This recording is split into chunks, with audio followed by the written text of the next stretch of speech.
Hello friends, CB মেডিস্ট্রিম চ্যানেলে আমি তোমাদেরকে ওয়েলকাম জানাচ্ছি। তোমরা যারা ম্যাকআউট ইউনিভার্সিটি থেকে এমসিএ পড়ছো এবং সেকেন্ড সেম থেকে এবার যারা তোমরা থার্ড সেমেস্টারে উঠবে, ফোর্থ সেমেস্টারটা তো তোমাদের পুরোটাই প্রজেক্ট বেসড। মেজর পার্টটাই তোমাদের প্রজেক্ট রয়েছে, মেজর প্রজেক্ট। তো এই থার্ড সেমেস্টারে কিন্তু তোমাদের ফাইনাল সব সাবজেক্টগুলো রয়েছে।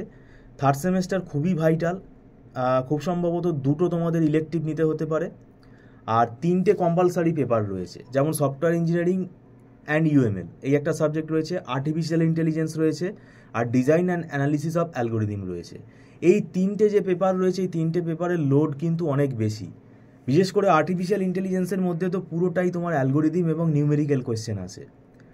এবার আর্টিফিশিয়াল ইন্টেলিজেন্সের যদি তুমি বই বলো, মার্কেটে কিন্তু সব মানে অনেক ভারী ভারী বই, অনেক, সেগুলো কিন্তু একটা বই ফলো করলে হবে না।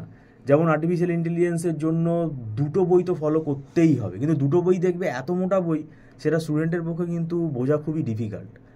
এটা কি হচ্ছে, এটা আমাদের এখানে প্রায় আমরা 9-10 বছর পড়িয়ে ফেলেছি।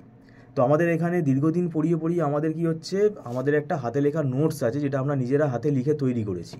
তো এগুলো কিন্তু আমরা প্রোভাইড করে দিই, কারণ আর্টিফিশিয়াল ইন্টেলিজেন্সের যেমন দেখবে আলফা বিটা প্রুনিং আমাদের একটা অ্যালগোরিদম আছে, সার্চিং অ্যালগোরিদম। হিউরিস্টিক মেথডের মধ্যে কিছু অ্যালগোরিদম আছে, এ স্টার অ্যালগোরিদম আছে, এও স্টার অ্যালগোরিদম আছে, অ্যান্ড অর গ্রাফ আছে। তো এই অ্যালগোরিদমগুলো বই থেকে পড়তে একটু অসুবিধা হয়। এটা কি হয়, আমাদের নিজেদের কিন্তু আমরা হাতে লিখে নোটস তৈরি করে রেখেছি, যেটা স্টুডেন্টের বুঝতে সুবিধা হবে, এবং ওই পরীক্ষার সময় এটাকেই তোমরা সাজেশন হিসেবে ভাবতে পারো, যদিও এখন কোনো সাজেশন কিন্তু কাজ করে না। তো এটা বুঝতে হবে, কিন্তু বানিয়ে লিখতে পারবে না। এখানে যে সাবজেক্টগুলো আমি বললাম পুরোটাই কিন্তু বুঝে লিখতে হবে।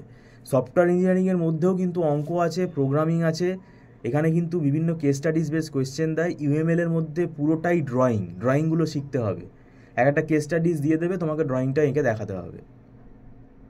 আর design and analysis of algorithm, এটা কিন্তু ডেটা স্ট্রাকচার পড়া থাকলে একটু সুবিধা হয়, কিন্তু এর ভেতরে তোমার পুরোটাই অ্যালগোরিদম অ্যানালিসিস রয়েছে, এবং অ্যালগোরিদম অ্যানালিসিসটা পুরোপুরি কিন্তু ম্যাথামেটিক্স।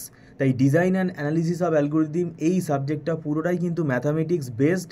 এর মধ্যে রেকারেন্স রিলেশন দিয়ে সব কমপ্লেক্সিটি অ্যানালিসিস করতে হয়, এবং এর মধ্যে আরও নতুন অ্যালগোরিদম আছে, ঠিক আছে, বিভিন্ন অ্যালগোরিদম এর ভেতরে নতুন ইনকর্পোরেট হয়েছে। তো অ্যানালিসিস ব্যাপারটা কিন্তু ম্যাথামেটিক্যাল অ্যানালিসিস প্লাস অ্যালগোরিদম লিখতেও তোমাকে দেবে।